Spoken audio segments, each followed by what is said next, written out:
O tempo de desconto cara ao Nadal comeza oficialmente en Sanxenxo mañá. Será co acto de prendido do alumeado especial para estas datas, que se celebrará na Praza Pascual Veiga ás 6:30 da tarde. Pero as luces non serán o único atractivo destas festas. O municipio ten preparada unha ampla programación que levará actividades e ambientación a todas as parroquias. Por exemplo, o Vilalonga contará cunha aldea de Nadal e no Haya cun bosque.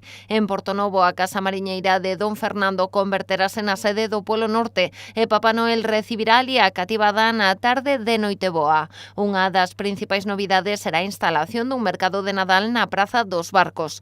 Contará con 15 casetas nas que os visitantes poderán atopar produtos típicos e artesanía, ademais de propostas de obradoiros para todos os públicos. Un destes espazos estará reservado pro Grinch, que chega por primeira vez a Sanxenxo para chancear coa veciñanza. En canto o 31 de decembro a Praza de Pascual Veiga acollerá ás 12 do mediodía a queima o teu calendario, mentres que ás 5 da tarde Silgar será o escenario da iniciativa solidaria Chapuzón por unha ilusión, en favor da Fundación Aladina. A partir das 8 da tarde celebrarase un espectáculo piromusical no Porto Deportivo.